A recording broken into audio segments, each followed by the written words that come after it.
Bienvenidos. En aproximadamente 20 segundos comenzarás a sentir los efectos de este fenómeno sobrenatural.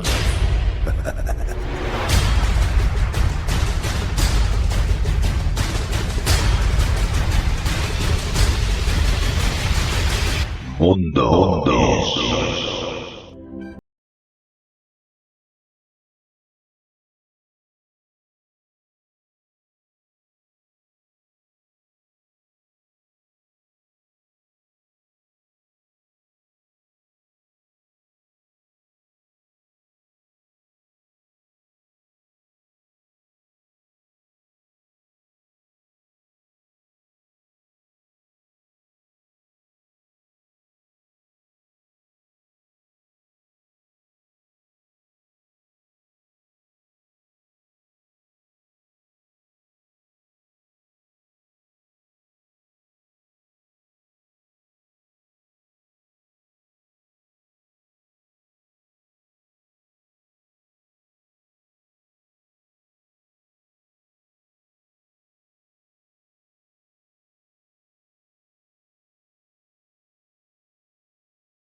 De la historia. Enigmas de la historia. Enigmas de la historia. Enigmas de la historia.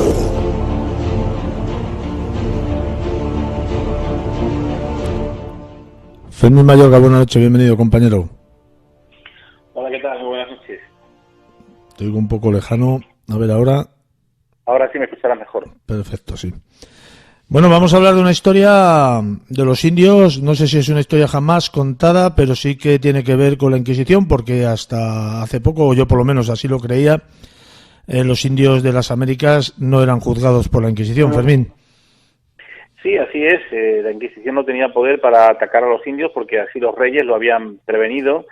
Y bueno, eso ha calado de tal manera que, bueno, en la mente de muchos españoles está la idea de que realmente la Santa Inquisición que se instaura en América iba más contra los españoles, contra los conversos de judíos, contra los moriscos, etcétera, y no tanto para con los nativos, por aquello de que había que respetarles desde el punto de vista de la ignorancia que tenían, la rudeza que tenían, y como tal no se podía atacar. De hecho, algunos que atacaron a los indios, pues luego fueron condenados por culpa de ese hecho, porque los reyes así lo estimaron.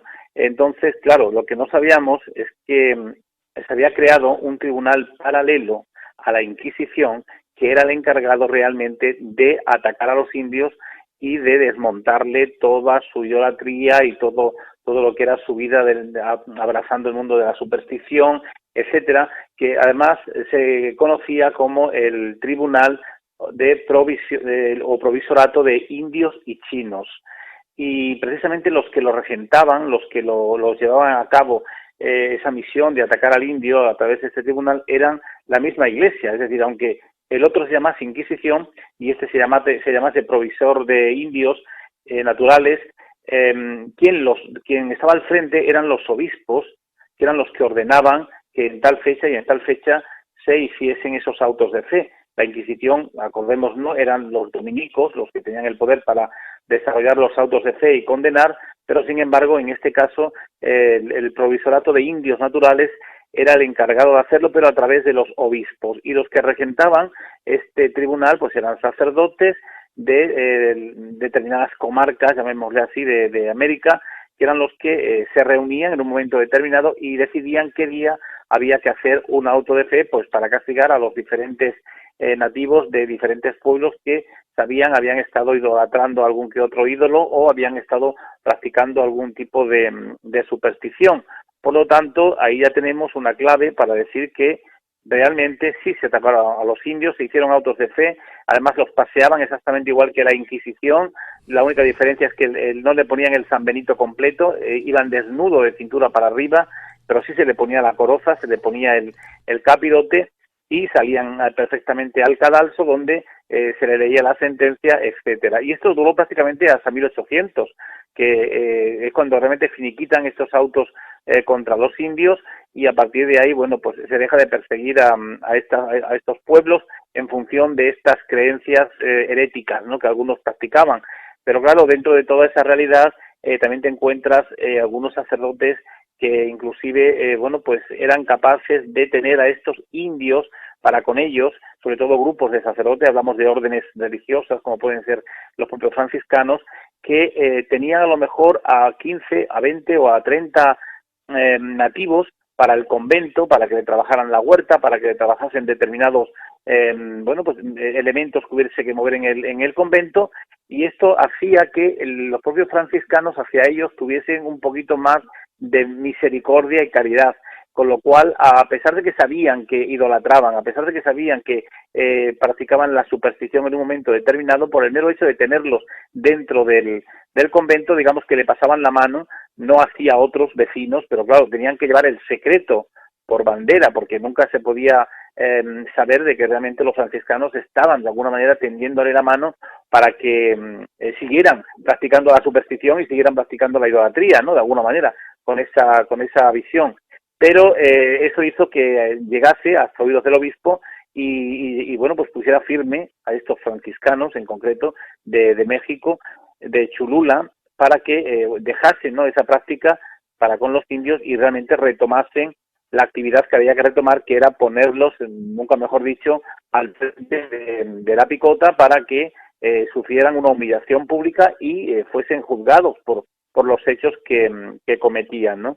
Así que no sé qué opinas tú de este tema, si lo conocías realmente o no, porque la verdad es que esa realidad ha estado muy presente no en España, sí en América, dentro de aquellos que vivieron esa realidad en los siglos en que sucedieron, pero hasta ahora se nos había vertido la propaganda de que realmente los indios nunca habían sido atacados por la Iglesia, puesto que habían sido respetados, ¿no? Pues así es lo que yo he pensado hasta hoy que te estoy escuchando a ti hablar. Yo tenía en la creencia de que los reyes católicos habían, entre comillas, negociado con la Iglesia para que a los indios no les hicieran lo de la Inquisición. Tanto así, y yo te pregunto, ¿dónde nace este elemento alternativo o paralelo a la Inquisición? ¿Y quién lo crea?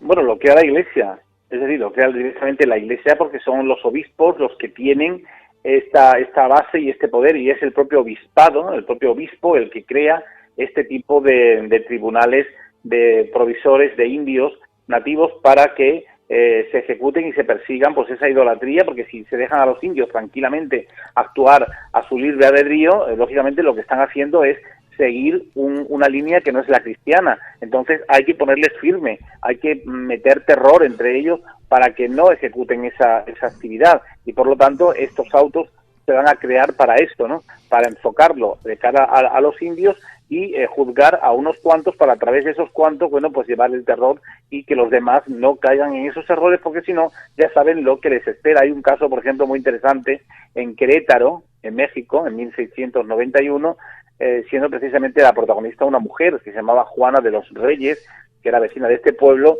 que aparentemente era una ciudad tranquila, ¿no?, hasta que se establecieron los jesuitas por aquella zona. Y además, muy relacionados todos con los franciscanos también, que también hicieron algún que otro convento por aquella zona. Bueno, pues de momento obligaron a las mujeres creyentes que tenían que permanecer precisamente, y me está llamando ahora, tenían que permanecer precisamente, bueno, pues fieles a la idea religiosa y no tanto al tema de su idiosincrasia desde el punto de vista de lo que es el seguir a un ídolo, ¿no? Y bueno, pues a esta mujer la pillaron, y al igual que a un grupo más de indios que tuvieron que ser condenados, y bueno, pues no la llegaron a quemar, pero sí la humillaron públicamente y la hicieron, bueno, pues de alguna manera que se catequizara, después de ser azotada, se catequizara dentro de las parroquias, pues para que le insertaran de alguna manera la espiritualidad cristiana en su cuerpo. Lo que no he encontrado ha sido realmente gente quemada, indios quemados. Eso no he encontrado, al menos porque la fecha de estos autos de fe, cuando empiezan a activarse, es a partir de 1700 en adelante. Por lo tanto, no veo yo nada de cremación de indios, pero sí de condenas inclusive a ser azotados por las calles, a ser humillados públicamente, inclusive algunos, bueno, pues también hay como galeotes en alguna que otro barco. Esto es lo que te iba a preguntar ya, que si los tribunales eran similares a los de la Inquisición y las condenas parecidas. Me he quedado con la duda todavía de quién es, dónde nace esto, si nace en España, en el clero español, o viene de otro lugar. No, viene nace no en España, la idea es española, lógicamente, porque son los obispos españoles los que la crean. Los obispos españoles que están en América, ¿me entiende? Que están en México y en otros lugares, que son los que crean estos tribunales, ¿sabes? Con la complicidad de la monarquía. No es algo que realmente los obispos lo hagan porque a mí me da la gana, no, siempre tiene que estar la autorización de la monarquía. Pues ahí es donde yo quería llegar, porque supuestamente los reyes católicos tenían un acuerdo de no hacer inquisición en las Américas a los que no fueran, vamos, a los nativos, pero y no atacarlos. Claro, pero yo quería saber si esta alternativa que hicieron a la Inquisición provenía de un acuerdo que tenían ellos firmado también. No sé. No, eso es. Pues tú sabes como yo que los primeros derechos humanos reconocidos es el de los Reyes Católicos de España. Sí, totalmente de acuerdo. Pero en este caso estaban los dos, estaba el poder eclesiástico y el poder de la monarquía que amparando esta realidad, ¿no? De hecho, fíjate, hay esta mujer de la que hablábamos antes, esta de los Reyes, Juana de los Reyes, que era hija de Hijosdalgo, además de 17 años de edad, te dice el documento, cae enferma y al ver los extraños síntomas que presenta, se le considera poseída y comienzan a exorcizarla. Como de costumbre, a la vista del espectáculo, otras dos mujeres siguen sus pasos y a partir de aquí las novenas, rosarios, procesiones, cilicios y flagelaciones se apoderan de Querétaro y como no podía ser menos, 7 monjas presentan en este caso los mismos síntomas. Estamos hablando en este caso de un convento de monjas de Querétaro que van a practicar el exorcismo dentro de su propio convento. Y tú dirás, bueno, ¿y qué relación puede tener esto con el mundo de los indios? Pues la Juana de los Reyes era india y a partir de ahí, bueno, pues lo que se va a hacer es sacar a esta india del convento, a las monjas la van a dejar tranquilamente que sigan con sus historias, ¿sabe? Pero a ella la van a culpar de ser de alguna manera la que ha insertado ese mal espíritu o al demonio dentro del convento y que ha creado todo ese tipo de malestar entre las monjas, etcétera, incluso para tener que exorcizarla, ¿no? Y bueno, pues la protagonista Juana, al final pues terminan condenándola, no la queman en la hoguera, lógicamente, pero es la que, para lavar la imagen de las monjas, que realmente eran las que estaban actuando de una manera satánica y de una manera de engañar, de hacer teatro, pues al final para ellas lavarse la imagen lo que hacen es culpar a la india, a una mujer que servía en el convento, a Juana, y a partir de ahí, bueno, pues se crea toda esa parafernalia y Juana tiene que subir al cadalso, como india que era, pero no va a ser quemada, que además le llamaban Juana la chupaterrones, una pobre mujer. Me río porque me hace gracia el nombre, pero seguramente que de gracioso no tenía ni el nombre. Fermín, me estaba yo acordando ahora del tema que hablamos la semana pasada de los cazadores de brujas españoles. ¿Esto también llegó hasta allí? Claro, sí, totalmente. En América Latina también hubo cazadores de brujas. Allí había hechiceras, había gente de ese tipo que lógicamente también tenían que ser de alguna manera cazados, ¿no? Y los cazadores de brujas estaban también por aquella zona, pues haciendo su agosto, nunca mejor dicho, ¿no? Yo me acuerdo, por ejemplo, yo estuve hace años ya en Chichén Itzá y no sé si tú lo conoces, habrás leído la historia seguro, los cenotes, los famosos cenotes, que son aquellos ríos subterráneos donde en esta ciudad que te acabo de mencionar, allí cogían a los niños y a las mujeres más bellas y les ofrecían en sacrificio. Yo no sé si la Iglesia persiguió esto también como Inquisición o estas costumbres, entre comillas, costumbres, no las persiguieron. Hombre, por supuesto que sí las persiguieron, porque para la Iglesia ese tipo de ritual, que normalmente cuando lo hacían, en muchos casos, lo hacían sobre todo grupos de indios contra otros indios que eran sus enemigos, cuando los cazaban, ¿no? Pero claro, tampoco nos tenemos que escandalizar de ello, por una razón muy sencilla, porque si esta gente, en nombre de sus dioses, cometían ese tipo de delito de asesinar a niños o quitarles el corazón a determinadas personas y presentárselo a su dios, aquí en España, en esas mismas fechas, estábamos, y nos considerábamos mucho más evolucionados, estábamos quemando también a la gente en la hoguera, en nombre de Dios. Por lo tanto, no dejaba de ser también un sacrificio en honra del Todopoderoso. ¿Sabes? No sé si me explico. Sí, la verdad que las comparaciones son odiosas, pero a veces no queda más remedio que hacerlas.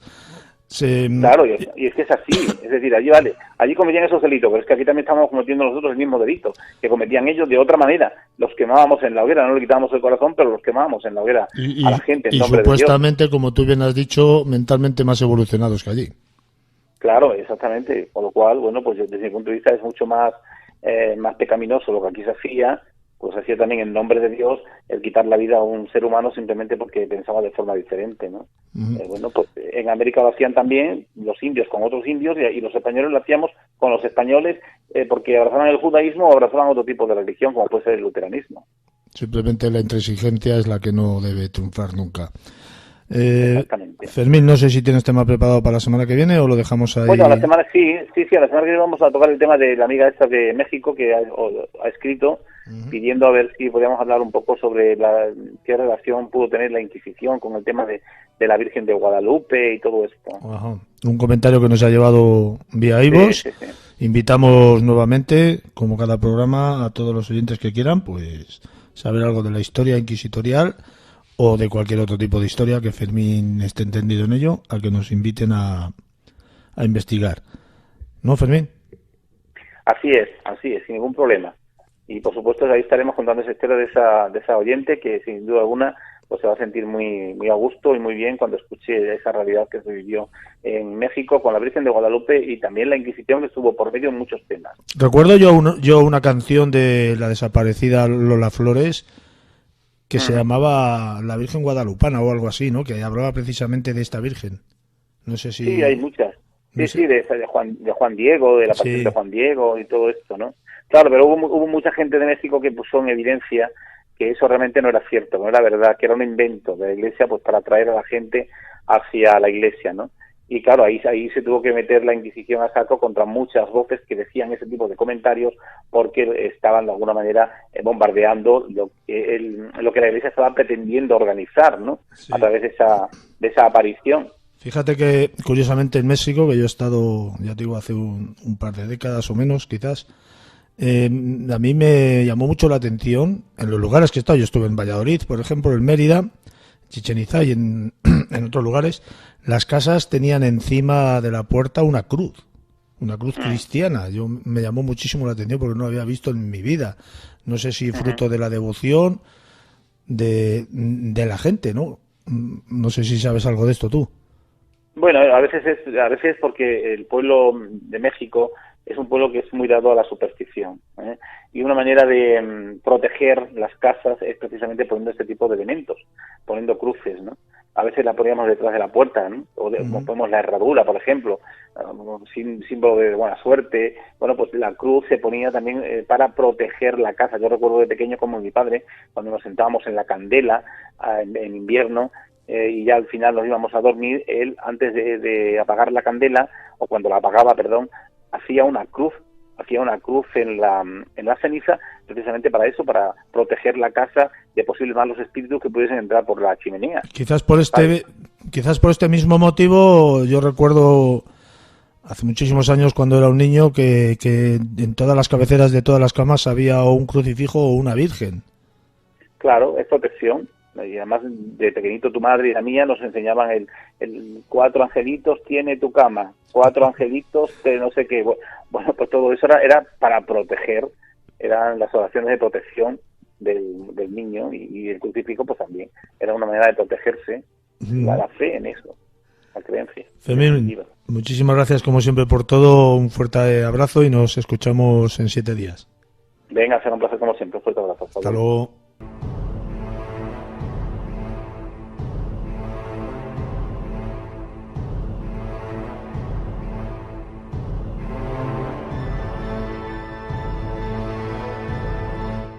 Michael Martínez, buenas noches, bienvenido, compañero. Buenas noches, Juan Carlos. Quedamos la semana pasada en hablar de, quiero recordar, los misterios de la Luna. Y dimos unas pequeñas pinceladas, pero bueno, yo voy a dejar que tú lo desgranes y lo evoluciones como bien te parezca. Ok, Juan Carlos, no vamos a hablar de si el hombre estuvo en la Luna o no, eso lo dejaremos para más adelante. Vamos a hablar, bueno, que para muchos la Luna sigue siendo pues, un gran misterio desde su creación hasta sus significados. Por eso vamos a dar datos de nuestro satélite que contienen muchos misterios, no solo para personas corrientes, ¿no? Sino también para los propios científicos. Vamos a empezar, Juan Carlos, por el propio tamaño, el tamaño de la Luna, que es desproporcionado, ¿no? Ese tamaño que posee la Luna comparado con la Tierra. Si nos fijamos en los otros satélites del Sistema Solar, la Luna tiene alrededor de un cuarto de diámetro de la Tierra. Su tamaño es matemáticamente perfecto. ¿Por qué? Porque es lo que hace eclipsar al Sol por completo desde nuestra visión. Esto es sumamente misterioso, ya que ningún experto ha podido explicarlo. Y todo esto lleva a una coincidencia que no tiene ninguna explicación, como veremos. Le llaman coincidencias, eso los expertos le llaman coincidencia 108. Ahora veremos el por qué. El volumen de la Tierra es 1.080.000 kilómetros cúbicos y el radio de la Luna es 1.080 millas. Si nos ponemos a pensar en ese número, las tres primeras cifras es 108. Tanto la Tierra, que estamos hablando del volumen, que es 1.080.000, y el radio de la Luna, que es 1.080 millas. Bueno, pues seguimos, mira. La distancia entre la Tierra y el Sol equivale a 108 veces el diámetro del Sol. Si seguimos, el diámetro del Sol es aproximadamente 108 veces el diámetro de la Tierra. Y si seguimos, la distancia de la Tierra a la Luna es también 108 veces el diámetro de la Luna. Por eso, Juan Carlos, por este misterio del 108, cuando hay un eclipse de Sol total, desde nuestra posición, claro, desde el país que se ve, la Luna tapa completamente el Sol y aparece una corona, ¿no? Que le llaman la corona del Sol, ¿no? ¿Esto qué significa? Que la Luna tapa es del mismo diámetro, nosotros lo vemos, por supuesto, no es del mismo ni diámetro ni longitud, o sea, no está a la misma distancia. Pero nosotros vemos el Sol completamente tapado. ¿Qué pasaría si la Luna fuera más grande? Bueno, pues si la Luna fuera más grande, taparía el Sol y no veríamos esa corona. La corona estaría tapado completamente por la Luna. ¿Qué pasaría si la Luna fuera más pequeña? Bueno, pues no sería un eclipse total, veríamos el Sol, ¿no? Y veríamos un punto negro que sería la Luna tapando el volumen de Sol que veamos. Como eso es un enigma que los mismos científicos, bueno, no le dan explicación. Sigamos con estos misterios de la Luna. También está la perfecta sincronía de la Luna entre sus movimientos de rotación y traslación alrededor de la Tierra, de manera que siempre vemos la misma cara. Esto hay que tenerlo es un dato curioso. Esto no sucede en ningún satélite del universo conocido. Es como si la Luna ocultara algo en esa cara oculta, ¿no? Seguimos, si la Luna, como se explica una teoría, ¿no? Que fue atrapada por la órbita terrestre, bueno, pues no tendría una órbita tan perfecta, ¿no? Sino que sería una órbita elíptica, ¿no? Decir que la Luna tiene una órbita casi de forma circular. Y bueno, para nuestros oyentes vamos a decir esas teorías que existen de la formación de la Luna, ¿no? Hay una primera teoría, que la Luna se creó por un desprendimiento de la Tierra, pero las inmensas diferencias en cuanto a la naturaleza de ambos cuerpos hacen que esto sea insostenible. Hay otra teoría que dice que la Luna se formó al mismo tiempo que la Tierra, de lo que es la misma nube de gas cósmico. Entonces los dos deberían tener los dos astros, tanto la Luna como la Tierra, deberían tener la composición similar, cosa que no tiene. Y por último, la última teoría es que vino del espacio y que se atrapó con la atracción de la Tierra y quedó atrapada por su gravedad. Pero entonces la órbita lunar, bueno, alrededor de la Tierra, pues debería ser elíptica, no es circular, ¿no? Como estamos viendo, todas las teorías de la formación de la Luna, bueno, pues no tiene ninguna consistencia científica. Vamos, hay otro gran misterio, es referente a sus cráteres. Y es que la cantidad de ello es porque carece de atmósfera. Al carecer de atmósfera, bueno, pues nos pasa como en la Tierra, ¿no? Que muchos de esos asteroides o bólidos, bueno, pues se desintegran antes de tocar suelo, ¿no? Llegar a la corteza. En la Luna, pues la Luna no tener atmósfera, bueno, llega intacto ese bólido, sea pequeño, sea grande.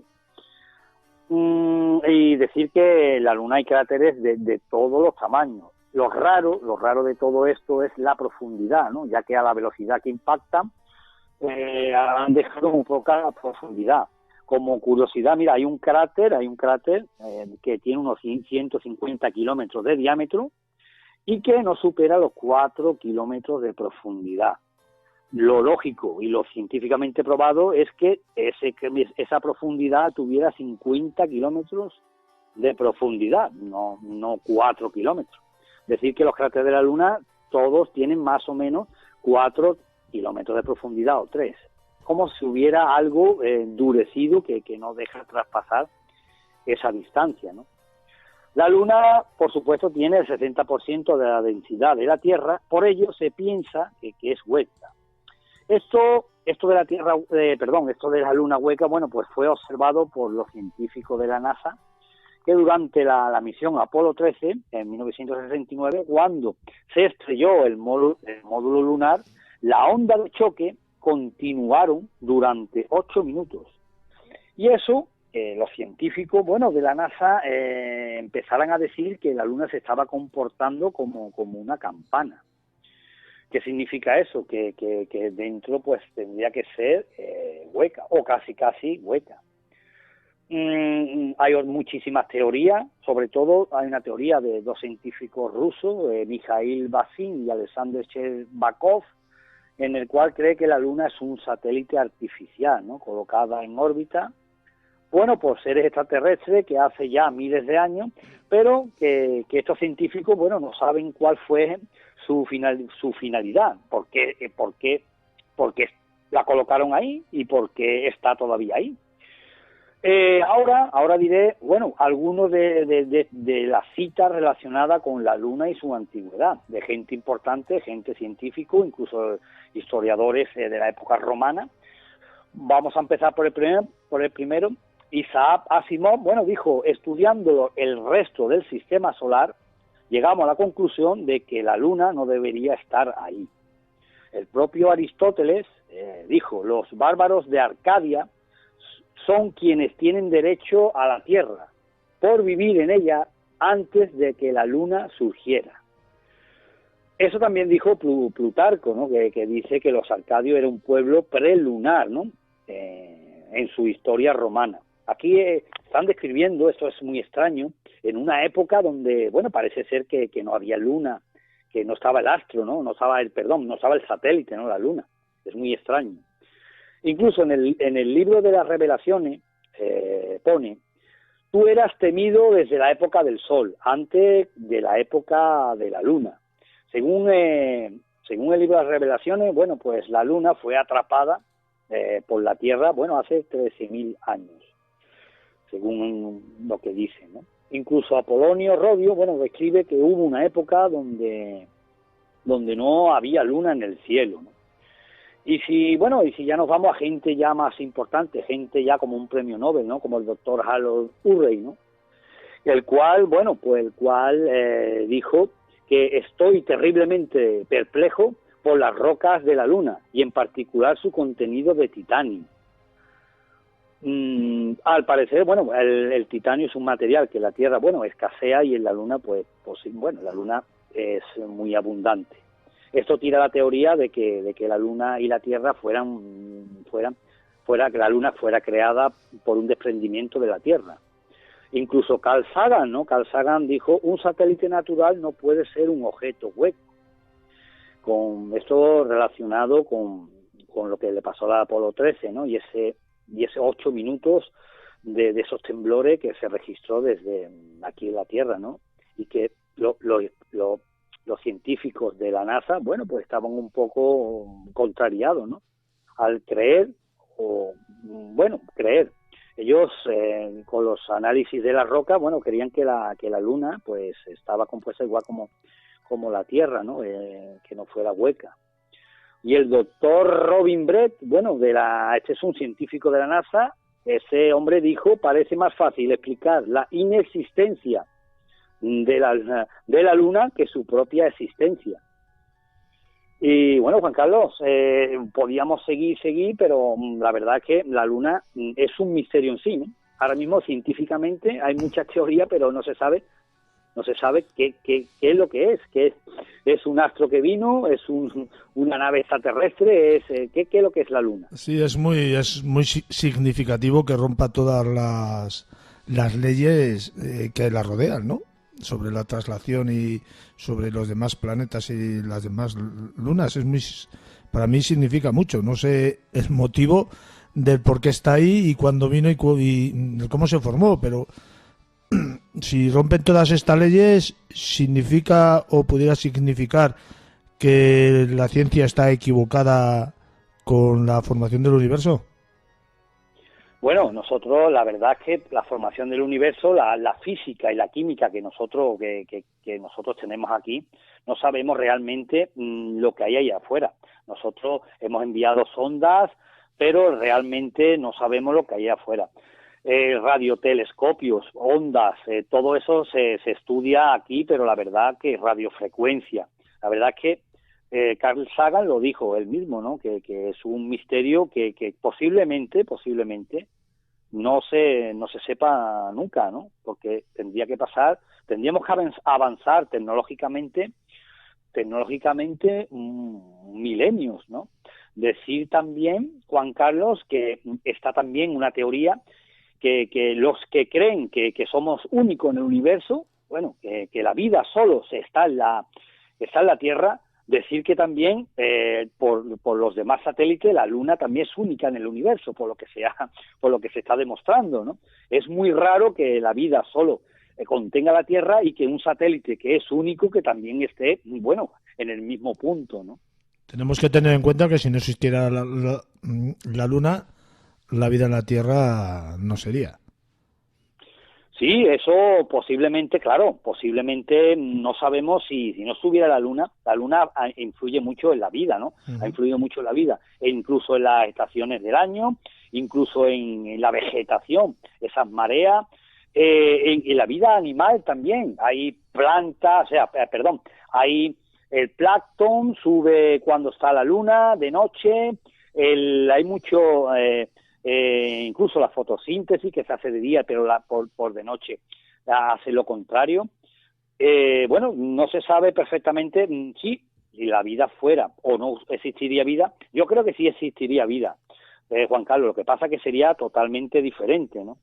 Nosotros, quiera o no quiera, ahí se dijo una vez una teoría, ¿no? Que la Luna también hace trastornos psicológicos, ¿no? Que también atrae los fluidos también, el cerebro también tiene fluidos, la sangre, nosotros estamos compuestos por agua, por sangre, y de ahí salió la teoría de los hombres, la famosa los hombres lobo y la frase de los lunáticos, ¿no? Que están locos. Sí, bueno, ¿no? decían, yo hace ya varias décadas de esto, se estaba en la creencia de que cuando había luna llena había más violaciones, más robos y más asesinatos.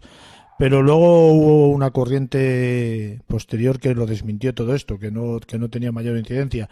Yo sí que pienso que tiene incidencia y sí que pienso que que pudiera afectar a todos los lunáticos que se llamaban entonces. ¿Sabes? Toda esta gente que tiene más predisposición a delinquir de una manera u otra, yo creo que se pueden ver influenciados por la luna, por esa luna llena. Bueno, Juan Carlos, voy a decir que eso sí tiene su lógica y sí es cierto, pero no estamos hablando ya del siglo XX. La luna llena, por supuesto, cuando no, ahora tenemos en las ciudades esa iluminación, ¿no?, artificial, esas bombillas de electricidad. Antiguamente, cuando carecía de electricidad o estaba el carburo, las ciudades no estaban tan iluminadas. Los caminos, esos caminos tan solitarios de noche. Y sí se producía, la gente salía más en luna llena porque se veía perfecto, bueno, no se veía perfectamente, pero se veía más que en cualquier otra fase de la luna. Y sí se producían más asesinatos porque, claro, los delincuentes salían a la calle. Pero desde que ya está la ciudad iluminada y está perfectamente, puede salir de noche, sea luna nueva, sea luna... no importa la fase de la luna, ya, bueno, quedó como una leyenda urbana, pero la verdad es que cuando hacía luna llena la gente pues salía más a... Claro, pero es un mero dato estadístico. A mayor gente, mayor probabilidad de que ocurra algo. Claro, sí. Bueno, yo sigo pensando que la luna influye y bastante. Sí, ¿no? Sí, bueno, hay gente que detractora y hay gente, pero que yo creo que sí.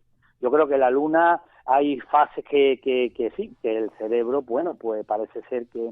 A mí, no sé por qué, ¿no? Esto que voy a decir, bueno, parece una tontería, pero llevo observando, bueno, observando varios años, ¿no? Cuando hay luna llena tengo más ganas de comer carne, salgo sin yo saber, porque no he hecho cuenta la fase de la luna, y muchas veces salgo con mi mujer, ¿no?, con mi familia, y vamos a cenar, ¿no? Y llevo observando eso, que cuando hay luna llena, por lo menos para mí, ¿no?, se me apetece más carne que otra cosa. Sí, es que tú tienes un cierto aspecto de licántropo. No sé si la has cogido. Sí. Bueno, serán apetencias a lo mejor. Yo creo que influye en el estado de ánimo y en el estado personal del individuo cuando la luna llena aflora en su máximo esplendor. Creo que esa influencia existe, creo, no sé. Sí, para los animales. Hay tortugas que desovan en luna llena, el plancton sale, los corales, el coral, es impresionante la barrera de coral cuando hay luna llena y desova, y es increíble el manto, incluso se puede ver desde el espacio, vía satélite, hay fotografías de satélite donde el plancton, algas y todo referente en luna llena, bueno, pues parece ser que la vida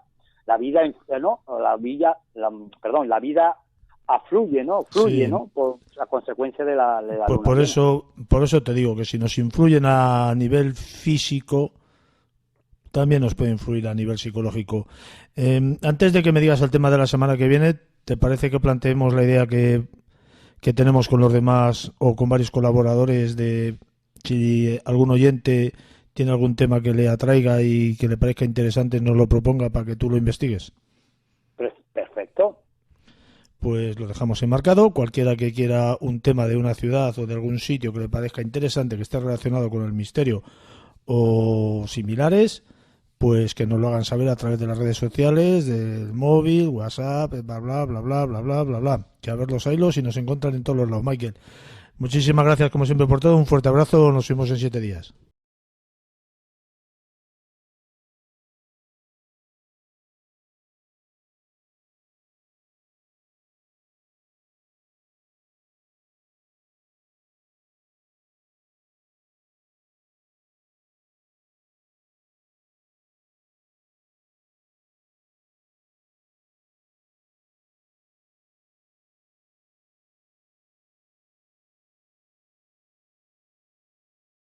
Concha Vara, buenas noches, bienvenida compañera. Buenas noches, Juan Carlos. ¿Cómo estamos en este día nocturno y frío? Con un poquito de frío, como tú bien dices, pero bueno, bien, se lleva. Dejamos atrás los sueños que avisan, que bueno, recordamos que si alguien quiere que Concha Vara le interprete su particular sueño, nos lo haga saber a través de las diferentes redes sociales, a través del teléfono de Concha Vara o a través de conchavara.com, ¿no? .es. .es, vale. .com. Conchavara.es. Ese era el antiguo. Era el antiguo, ahora tenemos el español. Pues de hecho ya he recibido, esta semana ya he recibido un par de ellos, ¿sabes? Estoy yo allí hablando ya con... Vale. ¿Sabes? Pues que nos lo hagan saber y en un futuro programa lo volveremos otra vez a explicar. Pues perfecto, mira. Vamos a hablar de un tema especial en tu sección, porque especial por no habitual, que es el Caballero Negro. Sí, el Caballero Negro, y es especial porque no es lo mío, pero bueno, no significa que no me fascine también este mundo, ¿sabes? El mundo de la ufología, que es lo que vamos a hablar un poquito hoy. Me salgo un poquito del tema esotérico, pero no os preocupéis que la semana que viene vuelvo al tema esotérico. Pues nada, yo creo que porque yo nunca... Me voy a arriesgar. Yo nunca había oído hablar del Caballero Negro, pues me gustaría que nos explicaras, o al menos para mí y para los oyentes que no lo sepan, sí, ¿qué es el Caballero Negro? Mucha gente que habrá oído hablar del Caballero Negro, pero también estoy segura de que muchos otros que no. ¿Y qué es el Caballero Negro? Pues es un artefacto que vaga por el espacio en una órbita que parece inusual, Y bueno, dicen que lleva orbitando la Tierra desde hace 13.000 años. Pero vamos atrás en el tiempo, Juan Carlos. Esta historia se remonta a 1899, cuando Nikola Tesla, se traslada a un laboratorio en Colorado Springs exactamente, para iniciar sus experimentos de mediciones de campo eléctrico y con alta tensión, ¿no? Que este hombre pues le gustaba el tema era investigador, y pasó allí 8 meses y dedicó parte del tiempo a crear receptores de pequeñas señales, entre otras cosas. Parece que durante sus observaciones Tesla captó una señal periódica que provenía de algún lugar del espacio.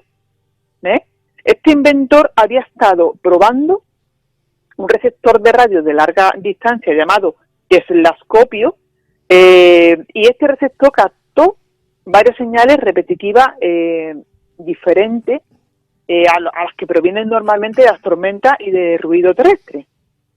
Aquí Tesla concluyó que la señal tenía que ser de origen extraterrestre y que provenían además según él, de Marte, ¿no? Desde luego, a día de hoy no existe ninguna explicación de este fenómeno que fue captado por Tesla.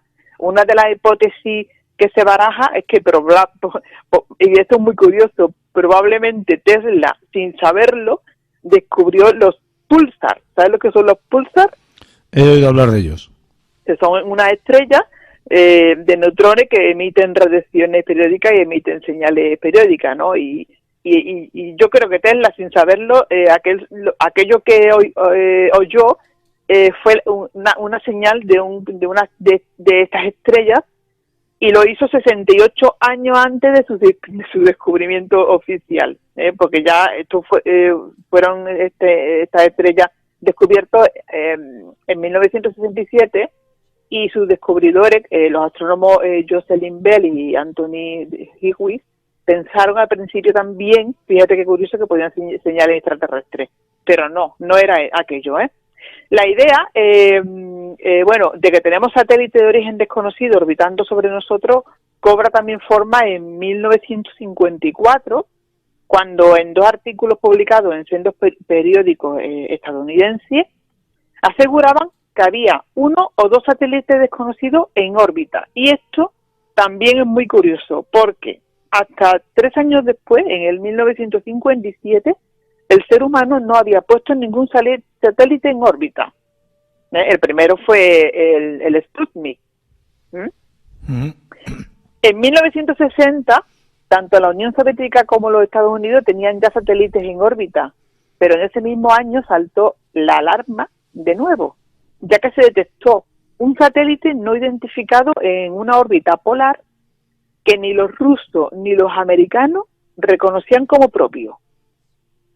Días más tarde, se descubrió que se trataba del satélite Discover 8 del proyecto Corona, ¿vale? Pero bueno, todo esto son informaciones que nos da la NASA, que yo muchas veces lo que nos da la información de la NASA no sé yo qué pensar, ¿sabes? Pero el caso, bueno, es que 3 años más tarde, un astronauta, Gordon Cooper, fue lanzado al espacio para una misión que consistía en dar 22 vueltas a la Tierra. Que, por cierto, este astronauta, Cooper, fue el primero en dormir en órbita. Y en su momento batió el récord de estancia en el espacio, ¿sabes? Bueno, pues durante estas vueltas, en la vuelta número 15, Cooper aseguró haber visto una luz delante de su cápsula.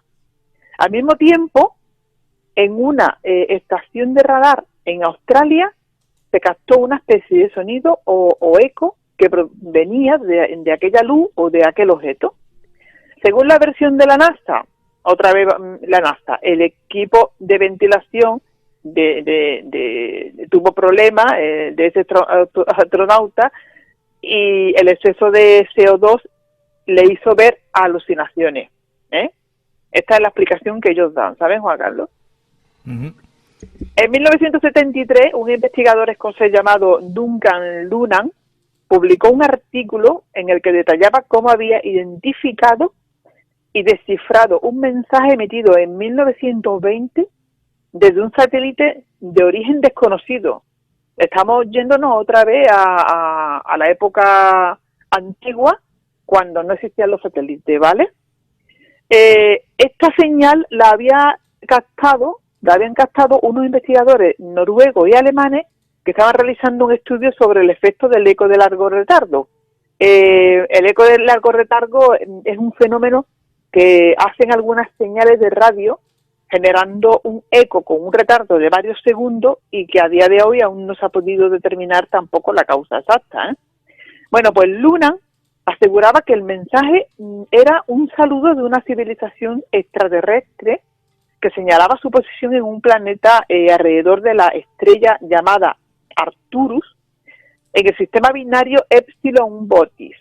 El mensaje citaba a una sonda en órbita lunar. O sea, el mensaje decía que ellos tenían una sonda o un satélite en órbita lunar alineada con la estrella, con esta estrella, ¿no? Con Arcturus, como punto de origen del mensaje. Y Lunan comprobó que la posición de esta estrella en el supuesto mensaje no estaba bien.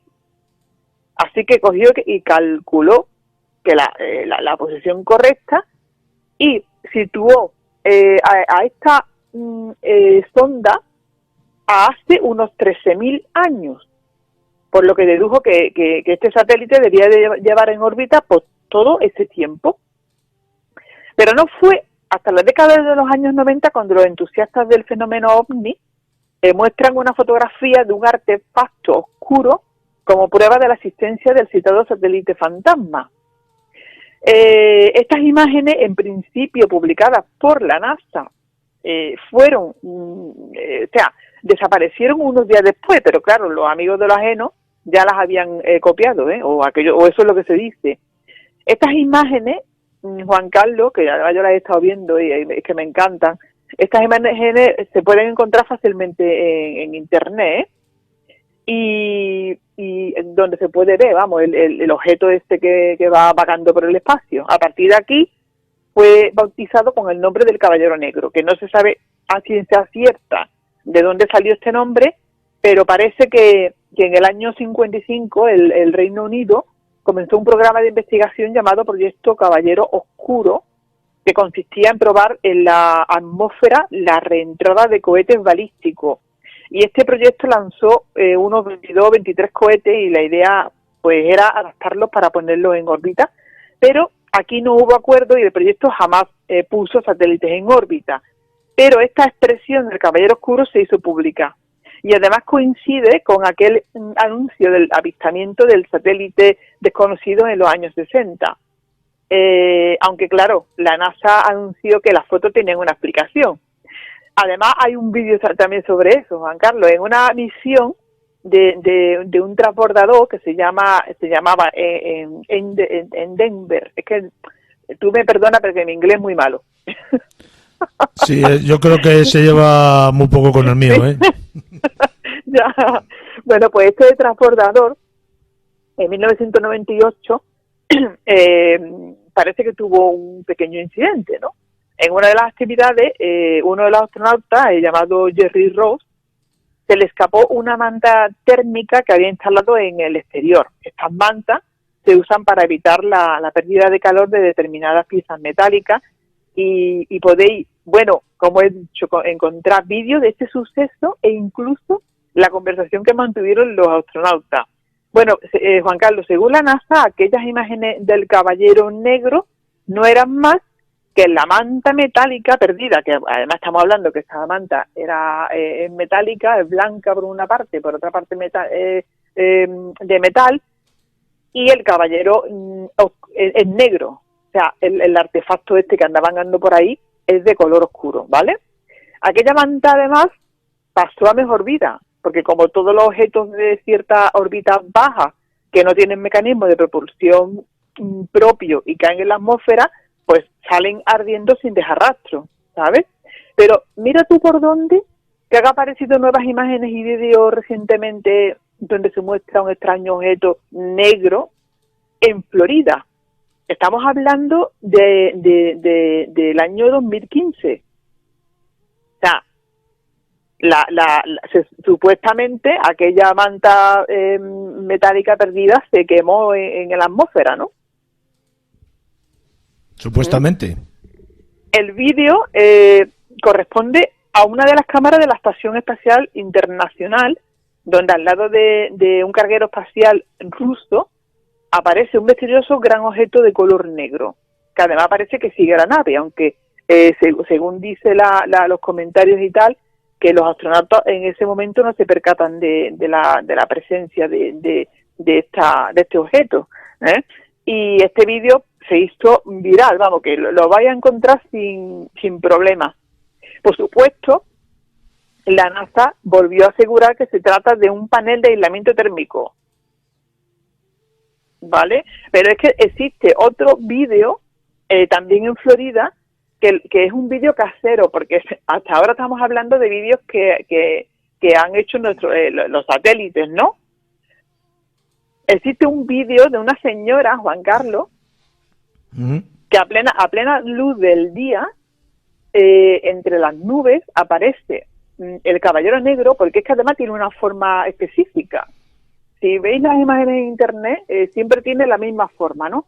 Bueno, pues aparece la forma de esta imagen negra a plena luz del día en el cielo, y además de este caballero negro, de este objeto, salen 2 o 3 puntitos negros que se van hacia una nube y se esconden tras la nube. O sea, buscar el vídeo y verlo, porque es que es alucinante. Que verás tú, puede ser un montaje, porque en la viña del Señor todo todo cabe y todo existe, pero que a mí me ha sorprendido muchísimo, y eso ha sido recientemente también, y esta vez ya te digo que está grabado con un vídeo casero. Yo, lo de Caballero Negro viene por la figura que tiene. No solamente por el color, sino la configuración que tiene. Sí, efectivamente. Hay veces que tiene una forma que parece una silueta humana, ¿sabes? Una cosa, bueno, está clara, y es que no se trata de basura, de basura espacial, porque es un artefacto que no está registrado. Hombre, por la agencia. Si lleva 13.000 millones de años, basura espacial me parece a mí que nuestra no es. Sí, pero imagínate, aunque sea un objeto o una manta térmica o algo que ya se considera, o un satélite viejo que se considera basura espacial, tú sabes que la basura espacial la registran, ¿no? Sí, toda la basura espacial está registrada, y esto lo hacen como referencia para evitar futuros problemas, ¿vale? Y además que el objeto este, si lo miráis bien, no tiene ningún parecido ni con un panel de aislamiento térmico ni con una manta térmica, ¿sabes? El gran enigma es que desde que se lanzó el primer satélite, el Sputnik, son Fijaos, 6.000 los satélites lanzados al espacio exterior. Alrededor de 3.600 hasta ahora han permanecido en órbita, de los cuales muchos menos siguen funcionando, porque una vez que estos satélites cumplen su propósito y alcanzan su esperanza de vida, se convierten en nada más que un objeto en ruina. Y ya te digo que todos están registrados por las agencias espaciales. Es muy fácil, Juan Carlos, detectar algunos de ellos orbitando en los cielos. Yo algunas veces he visto satélites, digamos, sé cómo son porque los he visto. Es una pequeña luz blanca y va caminando, sobre todo los que están en funcionamiento. Aún no he visto ningún satélite ya muerto por ahí vagando. Y bueno, también se puede llegar a ver, hay personas que han llegado a ver el satélite más grande, ¿no? Que es la Estación Espacial Internacional, ¿no? Que por cierto cumple ahora sus 20 años, Sí, ya es mayor de edad. Has comentado al principio que tenía una órbita, este extraño objeto, nada común. ¿Sabes qué tipo de órbita? No, es una órbita que es inusual. Entonces, pues, parece ser que no llegan ahí, porque lo que no se explica, otra de las preguntas que se hace, yo que he estado, ¿sabes?, ¿no?, bicheando por ahí, la gente pues se pregunta, y una de las preguntas que más se repite es ¿por qué no han alcanzado este objeto, no? Y es por lo visto, porque va en una órbita que no se puede acceder. Que no somos capaces nosotros con nuestra tecnología de poder hacer, ¿no? Y estos satélites que vagan por el espacio que comentaba antes no coincide con el Caballero Negro, el misterioso errante este que bueno, que yo... Pero no se sabe si es un meteorito, si es... Mira, han dicho que es basura espacial, que yo te digo a ti que no, porque no se ha registrado. Se dice que es un meteorito. Se le dice un montón de cosas a este objeto extraño. Pero a mí me gusta más decir, me voy a arriesgar, que es una nave extraterrestre, Juan Carlos. Una nave extraterrestre orbitando la Tierra desde hace 13.000 millones de años. Que además ha llegado a emitir señales que han captado muchas personas, muchos satélites. Yo creo que la NASA aquí está ocultando información.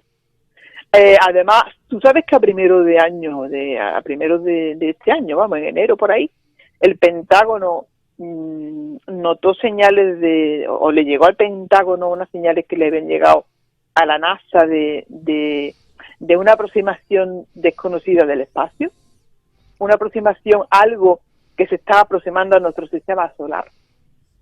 ¿Desde dónde? Desde el espacio. O sea, desde el espacio exterior se han recibido una señal de algo que se está aproximando. Entonces ahora mismo están a la expectativa. ¿Y cuánto tardará en llegar? ¿Lo vamos a ver? Yo espero que, no sé, hay gente que me dice, ojalá que llegue algo pronto y se acabe el mundo. Y lo mismo pues está ¿Qué gente más positiva? Pero yo digo que bueno, que se quede un poquito alejado, que lo podamos ver y disfrutar así de lejos, pero que no se acerque mucho. Porque, ¿sabes? El Oumuamua, este asteroide del que tanto se está hablando últimamente, ¿no? Que es un objeto que pasó a gran velocidad hace un año por ahí, ¿no? Yo creo que fue en octubre del 17 y pasó a gran velocidad. Bueno, hay quien afirma que se trata de una nave interestelar, ¿eh? Pero vamos, que se llegó a perder de los satélites.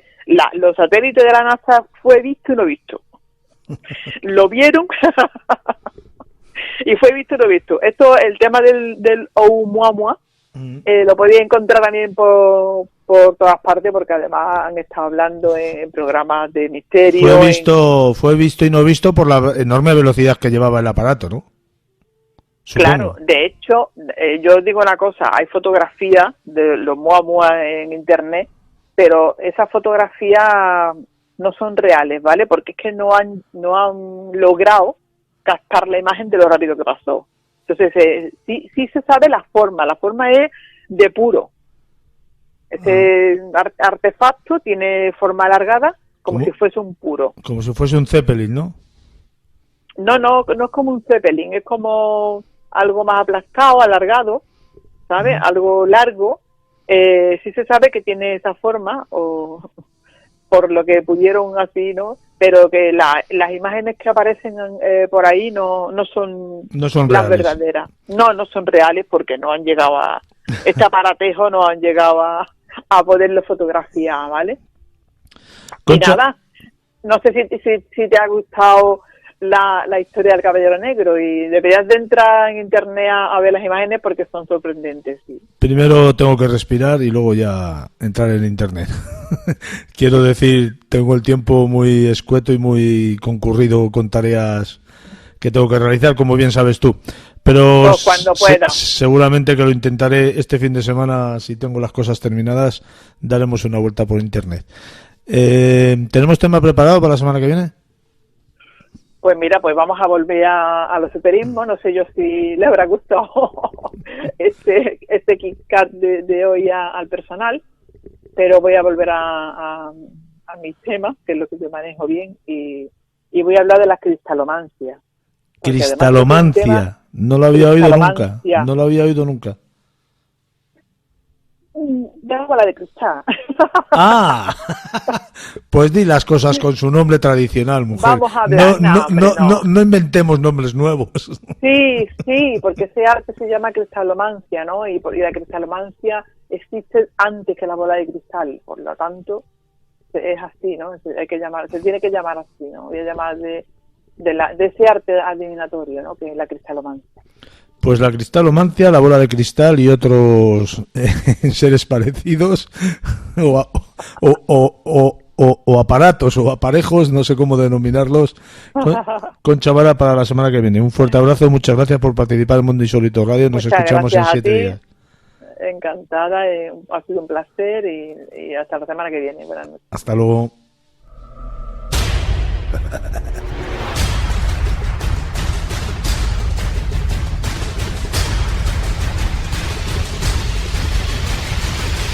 Mundo. Juan Miguel Marsella, buenas noches, bienvenido, compañero. Hola, buenas noches, ¿qué tal? Todo un placer estar una vez más en el programa. Muchas gracias por participar en Mundo Insólito Radio, Juan Miguel. Hoy vamos a hablar, esta noche vas a hablar de seres encapotados y espantos del camino, lo cual ya da miedo cuando uno se quiere ir al bosque o a los pinares o al monte, como tú tanto vas. Calla, no me hables del monte, que el otro día me llevé un buen susto con unos jabalís que me rodearon justamente el lunes de esta semana. Fue un poquito susto y no era un espanto, era una auténtica piara.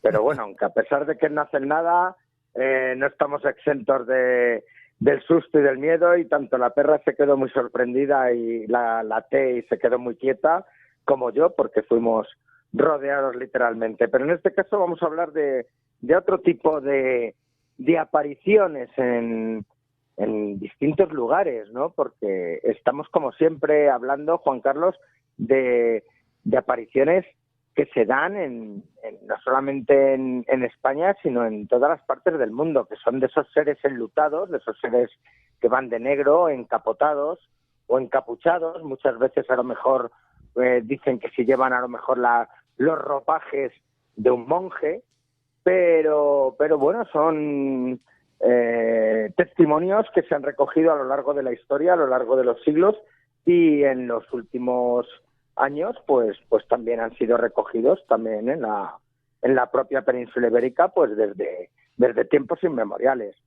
No sé si conoces algún caso. ¿Qué te parece esto de estos seres que aparecen en estos caminos? ¿Qué opinión tienes? Pues no conozco absolutamente ningún detalle de ningún caso. Fíjate, curioso, que habitualmente suelo tener algún conocimiento sobre algo.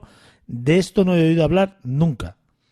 O sea que fíjate. Pues A mí una de las... Yo esto lo he conocido desde siempre, desde pequeñito, igual que el otro día hablábamos de este lugar del Valle de los Pedroches llamado Alcaracejos, pues también me pasa exactamente lo mismo con estos seres enlutados o encapotados nocturnos.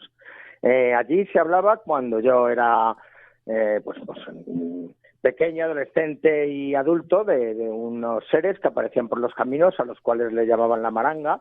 En muchas ocasiones iban con una especie de sotana blanca y con la cabeza cubierta, o sea, para que nos hagamos una idea, casi con la típica imagen del típico fantasma con sábana, y había otro tipo de apariciones de estos seres que iban totalmente de negro. A lo largo de los años ha habido distintos testimonios de gente que los había visto. Pero bueno, lo curioso del tema es que nosotros como jóvenes sinvergüenzas y golfos cierrabares que éramos en esas épocas, cuando ya éramos un poquito más adultos, pues Juan Carlos, nosotros éramos la maranga. Nosotros nos disfrazábamos, nosotros nos íbamos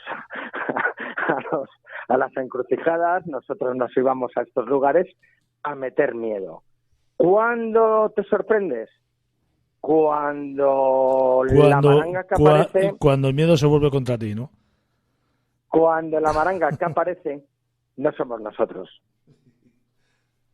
Y comienza a aparecer a gente del pueblo. Por ejemplo, uno ya sabiendo perfectamente la gente que no éramos nosotros, fuimos corridos y perseguidos durante más de una ocasión, batimos seguramente varios récords, porque en una de las ocasiones nos persiguió un chaval de maratón de allí de la zona muy famoso y que había ganado muchos premios, que era de Peñarroya, y no nos cogía ninguno, pero bueno, a lo que vamos. Empezaron a darse una serie de apariciones por la zona, hubo en alguna ocasión que hasta la policía municipal les estuvo persiguiendo, en este caso uno de ellos estuvo persiguiendo hasta donde estaba en la zona de los depósitos del agua, se llama El Santo, y bueno, pues cuando llegó de repente se encontró a este ser apoyado en una cruz con peldaños de piedra, de granito que hay. En casi todas las salidas del pueblo tienes este tipo de cruces. Allí en toda la zona del Valle de los Pedroches conozco varios pueblos que pasa exactamente igual, pues en uno de estos peldaños de estas cruces de piedra estaba sentado el ser, y en ese momento el policía le dio el alto y una voz cavernosa salió de la sábana negra y le dijo que se acercara si tenía reaños. Él se dudó, dio un paso para atrás y cuando volvió a mirar, este ser no estaba. Pero bueno, ahí se queda en una historia, pudo pasar de una manera, pudo pasar de otra, pero lo que ya nos sorprendió mucho fue cuando en un programa muy conocido, en Cuarto Milenio, lo voy a decir perfectamente, vi una entrevista a una persona que yo conocía de la zona, de Villanueva del Duque, a Alejandro López Andrada. Estamos hablando pues un señor que es escritor, que es literato, que pertenece a la Academia de Córdoba, es una persona relacionada con todo el mundo de la cultura de la zona y demás. Bueno, pues que había tenido una experiencia que, claro, en cuanto yo lo vi, pues no dudé en irme al pueblo, en llegar allí y en intentar conocerle personalmente y poderle realizar una entrevista. Pues nada, estando allí en la zona, a través de un gran amigo de la familia, Miguel Carmona, pues conocí a este señor, a Alejandro López Andrada, y bueno, pues me contó una historia realmente alucinante. Parece ser que estaban en la población de Villanueva de Villanueva del Duque, como te digo, en el Valle de los Pedroches. Era el viernes 1 de noviembre del 2002, eran las 6:15 de la mañana, y iba a llevar a su hija y a una compañera de intercambio irlandesa a Pozo Blanco, a una población pues que si desde Alcaracejos está a 10 kilómetros, desde Villanueva del Duque está a 12 kilómetros y medio. De Alcaracejos a Villanueva del Duque hay 2 kilómetros y medio. Según van a coger el giro, suben desde la calle donde viven hacia lo que es la carretera que conduce a Alcaracejos, tendría que girar el coche según sube a mano derecha, para que os hagáis una idea más o menos de la escena, y cuando de repente miran a mano izquierda, ven como la zona donde está aproximadamente el cuartel de la Guardia Civil y el cruce que lleva a El Viso y hacia Fuente la Lancha, que serían Recto y Hinojosa del Duque, y ven un ser de unos 2 metros aproximadamente, encapotado, como en medio de la carretera, y lo más alucinante de todo es que por debajo de los pies se seguía viendo la carretera, es decir, estaba levitando. Había espacio entre el suelo y la capota. Entonces, pues bueno, ellos se quedaron totalmente perplejos, mirando, estaban viendo, como te digo, esta aparición la estaban viendo los 3 que estaban en el vehículo. Es más, la estuvieron viendo durante un rato, en el que también llegaron a realizar el comentario, totalmente petrificados. Ya giró a mano derecha Alejandro para dirigirse hacia la población de Pozo Blanco, seguía observando esta figura a través del espejo retrovisor, cuando de repente venía un coche en dirección contraria, pues como es lógico, en la otra dirección, pues tiraría pues hacia el propio Villanueva del Duque o hacia Fuente la Lancha, donde fuera. Y él ya comenzó a meter primera y a dirigirse hacia su destino, cuando observó perfectamente que la figura seguía en medio de la carretera, que el coche que acababa de cruzarles ni siquiera la estaba viendo, no hizo ningún ademán de pisar freno, ni pisó freno, ni absolutamente nada. Pasó por delante de la figura y en ese momento esfumó. Una explicación, lo vieron los 3 del coche. La chica que había venido de intercambio pues tuvo muchísimo miedo, lo pasó bastante mal, etcétera. Pues ahí tienes un caso realmente sobrecogedor, que impacta a cualquiera y que lo está contando una persona totalmente en sus cabales, con otras 2 jovencitas que también estaban con sus plenas facultades. Las 3 personas vieron la aparición. Lo curioso es que en la otra parte, la persona del otro coche no veía absolutamente nada. ¿Y eso cómo se puede explicar? Estamos hablando... fíjate, es que me haces unas preguntas, Juan Carlos, ¿cómo te lo voy a explicar? Yo siempre mi hipótesis podía ser la siguiente. En ese momento ellos están por una circunstancia X en un campo de visión totalmente distinto a la que, y la percepción totalmente distinta a la persona que en ese momento se cruzó con ellos en el otro coche. O sea, una percepción distinta. Es como si en ese momento, por la situación X que fuera, todos estuvieran teniendo, no es así, pero la misma alucinación, esa misma visión en un campo totalmente distinto a la del coche. Es como si estuvieran viendo 2 dimensiones a la vez, y el del coche solamente la nuestra. ¿Pudiera ser que tuvieran algunos la capacidad de ver más que otros?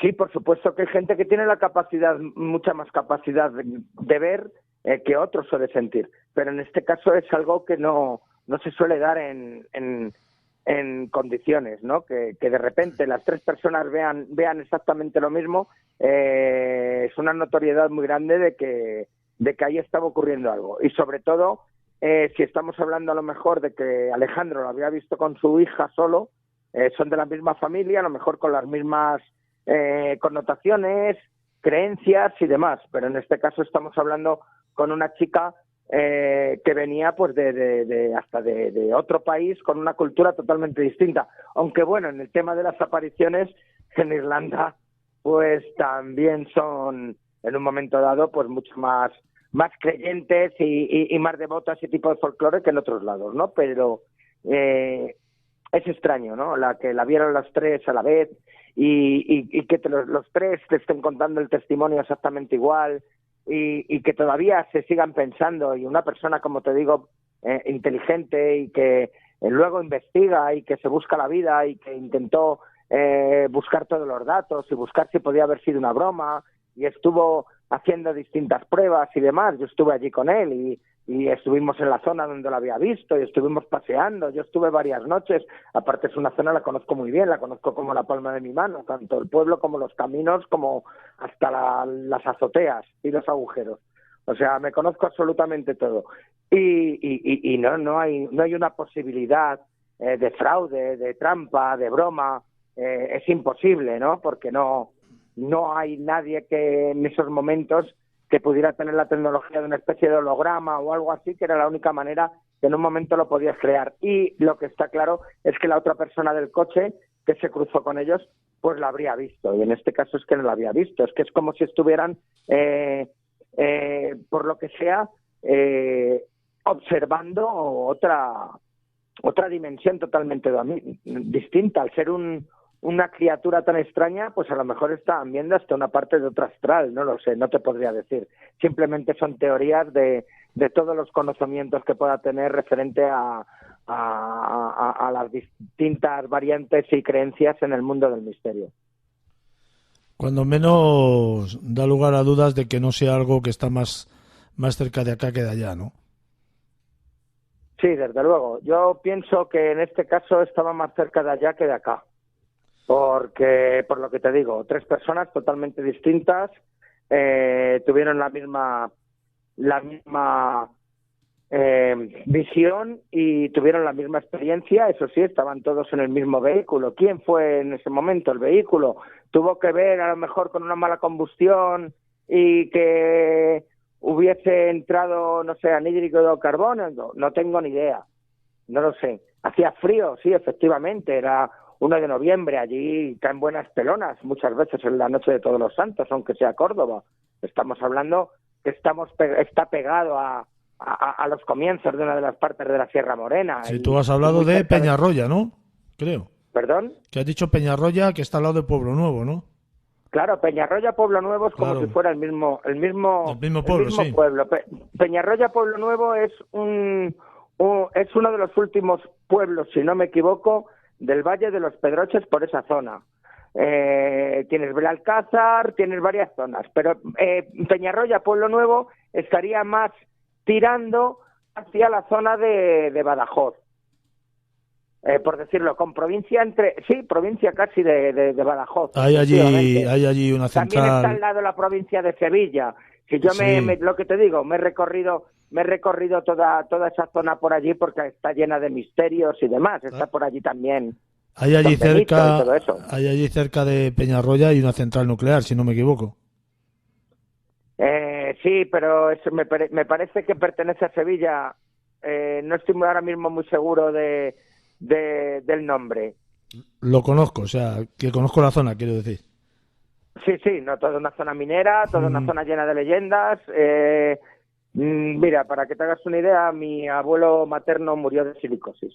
O sea, es una zona, pues eso, de mina y en muchos casos de mucha muerte de gente muy joven debido pues a todas las, pues eso, todas las explotaciones de mineral que había por allí, sobre todo minerales pues que eran muy dañinos para los pulmones. Entonces también ha habido historias relacionadas con estos seres en las minas, seres que te acompañan y parece que en los momentos más complicados y como que te enseñan el camino y que te han sacado. También hay este tipo de leyendas también en este tipo de minas del Valle de los Pedroches. Pero si quieren nos vamos a otro ser encapotado pegando un salto hasta la zona donde más seres encapotados y seres extraños por metro cuadrado hay en la península, que es en la zona de las Urdes. Pero yo me iba... Claro. Sí, no podía faltar esta zona.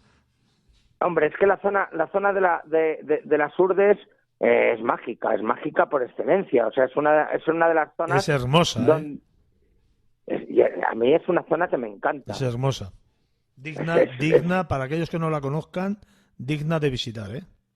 Pero es que además es naturaleza bruta. O sea, eso el cruzar las Batuecas, como ya las he cruzado, nevadas, para irte de una zona a la otra, de Salamanca hacia la zona de Cáceres, de provincias, cruzar toda la zona esta que vamos a hablar ahora de la Vega de Coria, ¿no? Que está casi en esa frontera, y ir en esas fechas es alucinante, pero ir en cualquier fecha del año, o sea, es una naturaleza bestial, unos arboladas tremendas, unas rocas y unos montes bestiales, y luego una gente encantadora, y una gente, pues, en muchas de las ocasiones, aunque haya habido compañeros que han tenido malas experiencias, referente a que preguntaban y a lo mejor no eran respondidos y demás, o eran un poquito maltratados porque habían ido otros tipos de investigadores y no les habían hecho mucha gracia, pues todo lo contrario.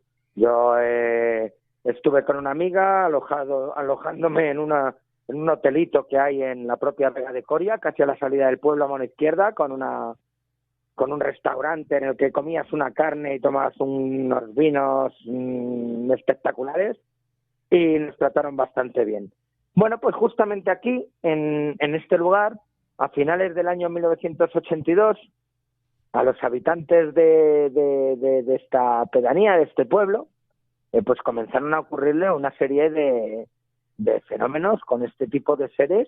Da la casualidad, fíjate, que también hay seres negros y seres blancos. Acuérdate que yo te he hablado con el tema de la maranga, aunque pudiera ser una cosa u otra, te he hablado de que había unos que iban como una especie de túnica blanca y otros. Pues bueno, en este caso también se vieron seres de varios tamaños. Una de las primeras veces que se encontraron fue cuando Eusebio, Florian Iglesias estaban descargando unos materiales de construcción en la puerta de una vivienda, y de repente pues escucharon un ruido gordísimo.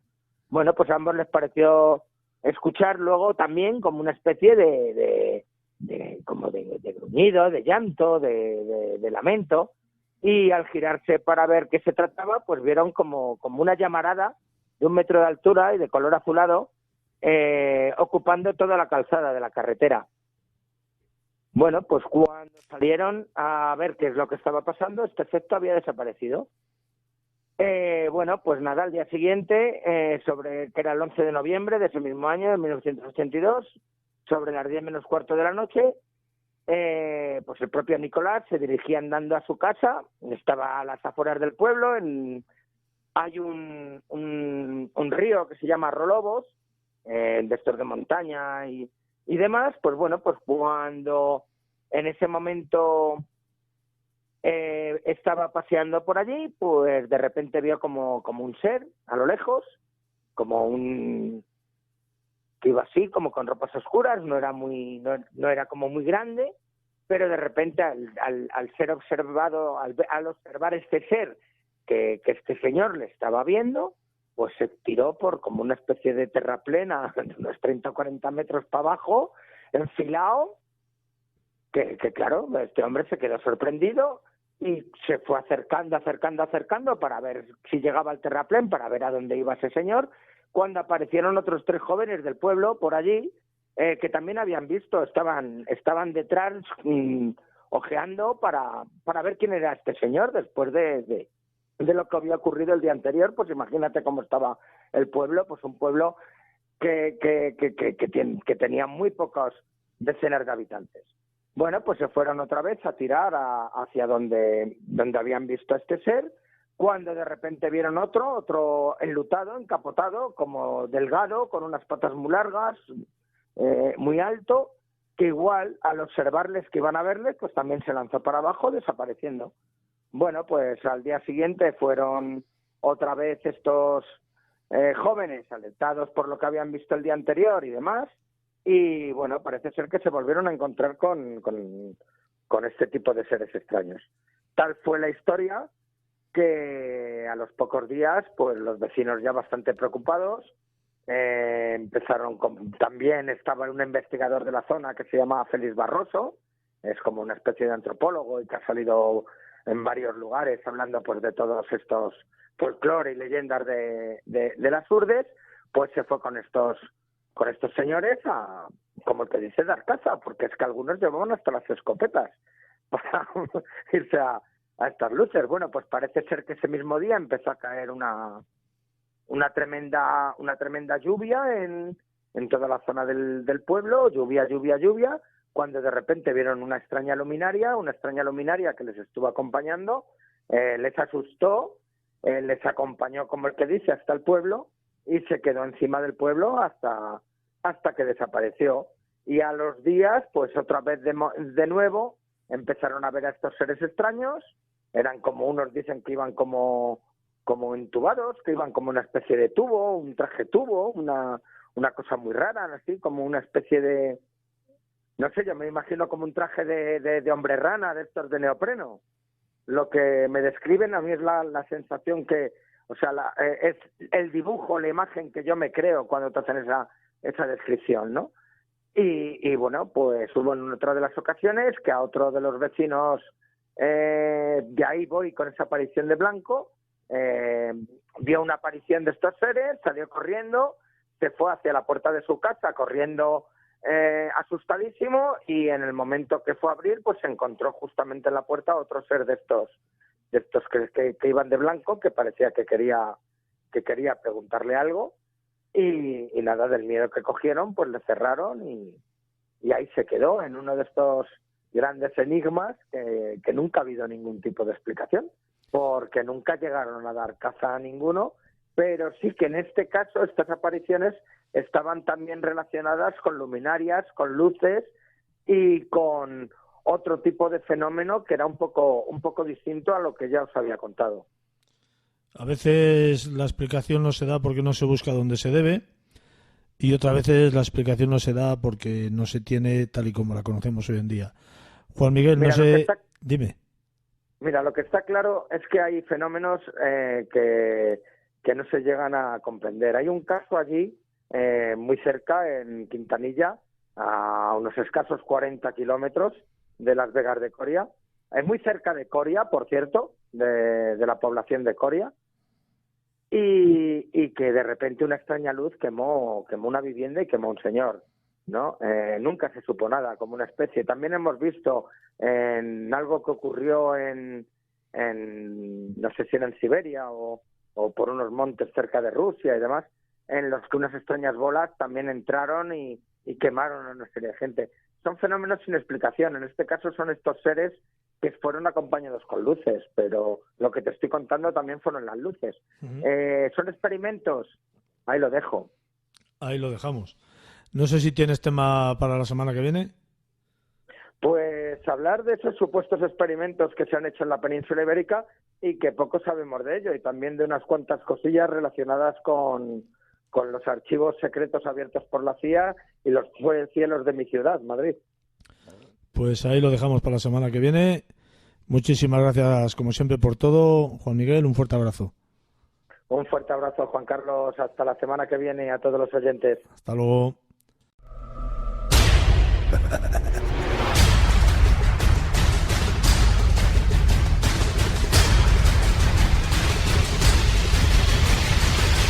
Mundo. Carlos Doñas Masí, buenas noches, bienvenido. Hola, buenas noches, ¿qué tal? ¿Cómo estamos? Pues perfectamente, hoy el sol ha brillado durante todo el día y, como suele ser habitual, la luna contempla nuestros quehaceres nocturnos. Carlos, como prometimos la semana pasada y coincidiendo con algo tremendamente angustioso para la humanidad, como es la epidemia, la pandemia o el experimento, como lo queramos llamar, del SIDA, vamos a hablar del cine y del SIDA, ¿verdad? Sí, esta noche vamos a hablar de algo muy, delicadito, serio, que bueno, pues tuvo bastante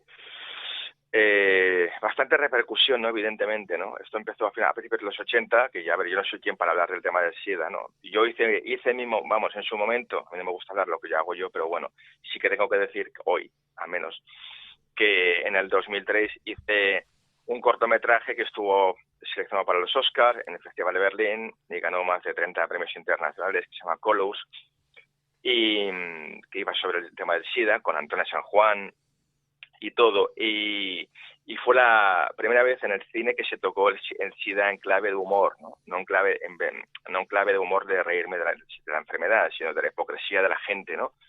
En el fondo. Entonces lo aconsejo por si alguien por curiosidad quiere verlo, pues ahí está, ¿no? El SIDA. ¿Has dicho de título? Colores en inglés. Colores, como la película aquella de sí, como la película de Sean Penn. Sí, Ah. sí, exacto. Colors, sí. Pero con U. Colors. Y bueno, la verdad es que bueno, además por cierto me gustó mucho esa película de Sean Penn. Muy buena. Sí. Y Robert Duvall, creo que era el otro. Sí, señor. Muy buena película. Gran actor también, Roberto. Hombre, por favor, Robert Duvall, una pasada. Bueno, pues el cine y el SIDA, a ver, la primera vez que se hizo una película fue un telefilm. El SIDA era un tema tabú, siempre ha sido un tema muy tabú en el cine, hasta Filadelfia, eso está claro.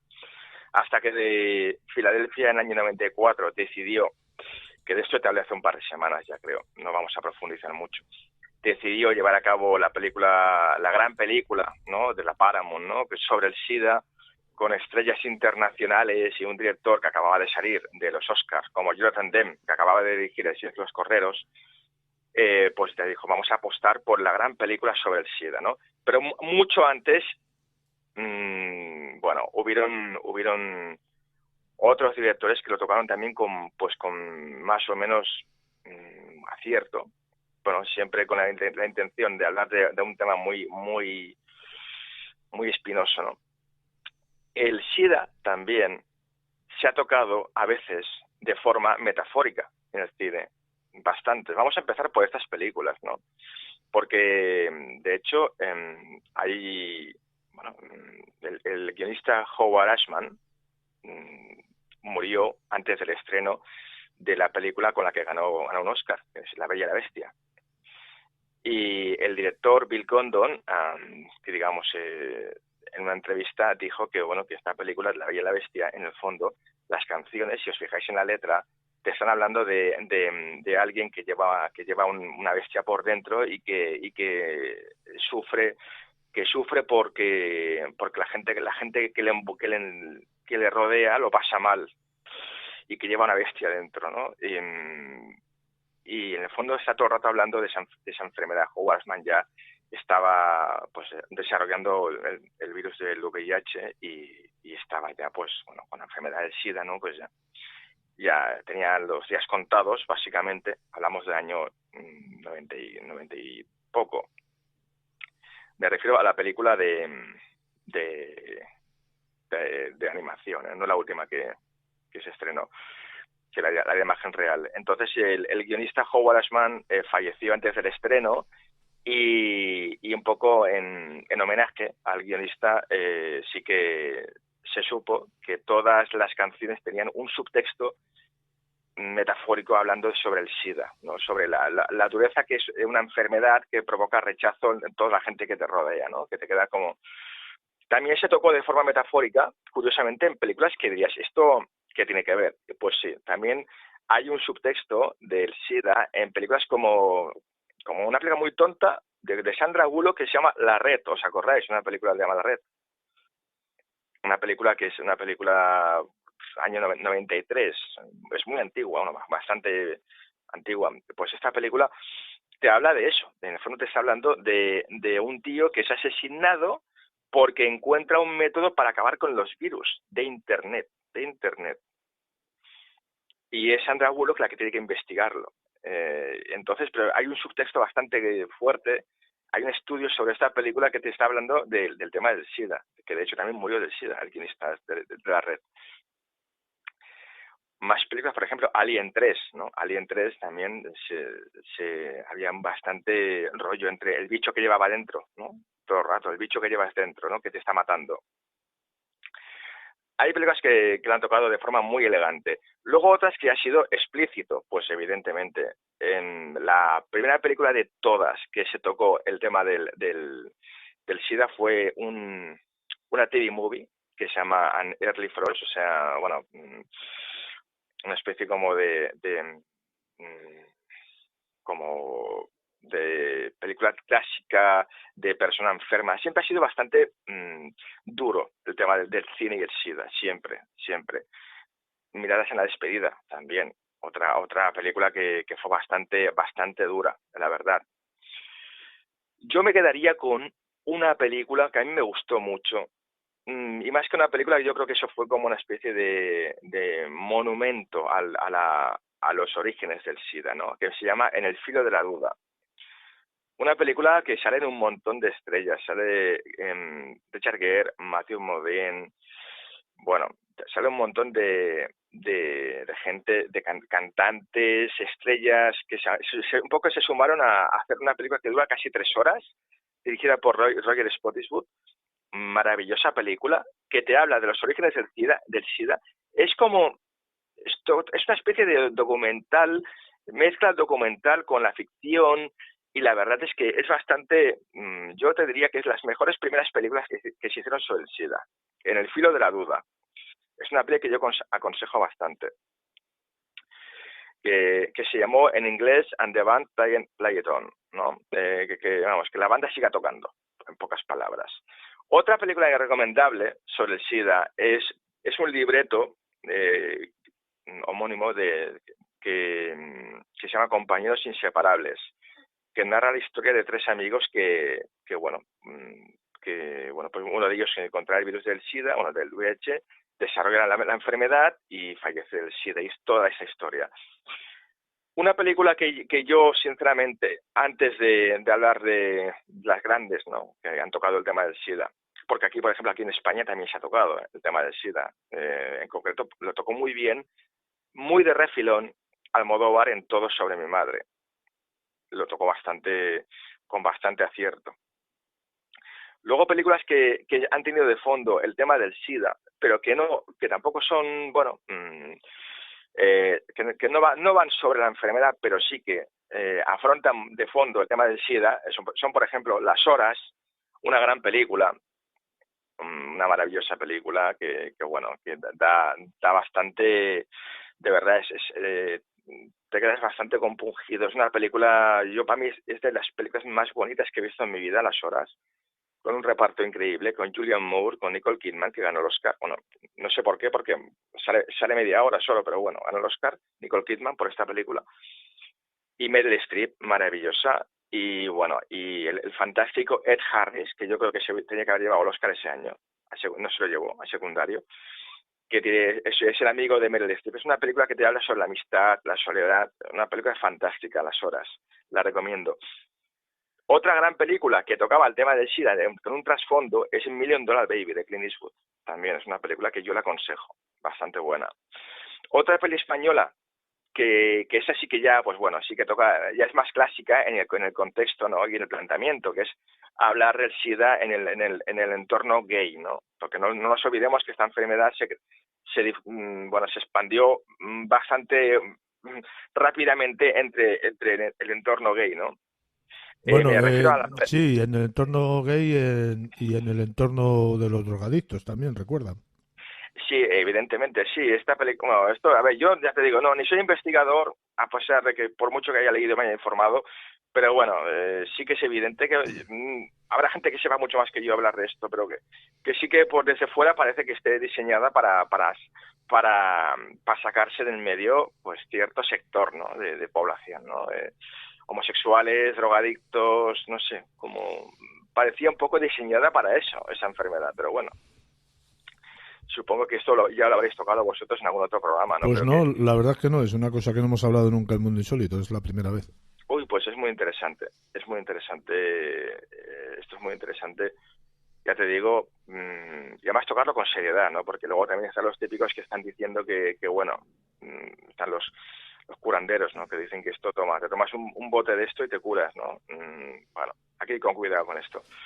Bueno, pero curanderos de este tipo, a verlos, haylos y muchos, por desgracia. Sí, siempre sí, lamentablemente. A mí me gustaría recalcar también, Juan Carlos, una película que a mí me gustó mucho, que toca el tema del SIDA de lleno, pero de un punto de vista hasta bonito, te diría, que es una película de Kenneth Branagh, Los amigos de Peter. Ah, sí, sí. Es, Sí. sí, es maravillosa. Una película que la aconsejo. Se podía hacer una obra de teatro porque todo pasa en un mismo lugar, en una casa, en un casoplón, vamos, de un amigo, o sea, de un joven rico que invita a todos sus amigos un fin de semana, que aparentemente es para pasar y para bueno, pues para celebrar la amistad, y la sorpresa de todos es cuando él les confiesa que les ha juntado a todos para decirle bueno, que le queda poco tiempo de vida, y que, porque tiene SIDA, evidentemente, ¿no? Año 95. Y bueno, es una película, a mí me encantó. A mí Los amigos de Peter, yo te diría que es de mis pelis favoritas sobre el SIDA. Últimamente, películas más recientes que han tocado el tema del SIDA, evidentemente la reciente que está ahora arrasando en taquilla, Bohemian Rhapsody, pero que bueno, yo Bohemian Rhapsody, sinceramente, después de verla, me parece una adaptación de la estrella y no de la persona. No sé si me he explicado, pero bueno, o sea, me parece es una biografía sobre la estrella que fue Freddie Mercury, pero no sobre la persona, que como todos pues tiene sus luces y sombras y sus lados oscuros, ¿no? Que no pasa nada. Que también, bueno, como curiosidad os diré que, ojo, que está muy bien Rami Malek, el actor que interpreta a Freddie Mercury, pero que el primer escogido para hacer esta película era Sacha Baron Cohen. ¿Sabéis quién es? Borat, ¿no? ¿Os acordáis, no? Sí, Del Borat. sí. Que es un actor, aparte también lo hubiese hecho genial, y también tiene mucho parecido a Freddie Mercury, este actor. Pero él quería darle un tono mucho más oscuro, realista, aparte evidentemente de las canciones y todo, darle un tono mucho más oscuro, y al final fue, digamos, expulsado de la producción. Y bueno, pues finalmente se ha hecho un biopic bastante amable sobre Freddie Mercury, que está muy bien, pero que, ya te digo, es como una especie de película sobre lo que fue la estrella y no sobre lo que fue la persona. Pero bueno. Otra película reciente, un poquito más antigua, pero bueno, que no está nada mal, es Precious, también, una película muy buena, del año 2009, que estuvo nominada a bastantes Oscars, que bueno, la verdad es que la aconsejo para quien no la ha visto, que también toca el tema del SIDA, bueno, ya pues en sectores ya menos agradecidos, marginales, bueno, una película bastante dura, pero también bonita a la vez. Y otra película que yo, quien no la ha visto, la aconsejo, que se llevó 2 Oscars, bueno, es Dallas Buyers Club. Bueno, esta película la aconsejo, pero brutal, una película brutal, que se llevó el Oscar Matthew McConaughey y Jared Leto, el secundario, y la verdad es que una película que pone los pelos de punta, con transformación física impresionante de los dos actores, y bueno, es una película que yo, si no la habéis visto, la aconsejo. Yo creo que es de las mejores últimas películas que habla sobre el SIDA. Y bueno, ya por último, me gustaría hablar de lo que para mí es la mejor película, la mejor, ya quitando Filadelfia, que ya hemos hablado de esto hace 2 semanas, que bueno, con la polémica que te conté, que estaba basada en una persona que murió un poco antes del estreno. Entonces, quitando ya esto que ya hemos hablado de Filadelfia, que evidentemente es la gran película, no hace falta hablar, es que todo el mundo la conoce y es la gran película sobre el SIDA. No hay más que decir, punto. Pero para mí, personalmente, mi favorita es una película de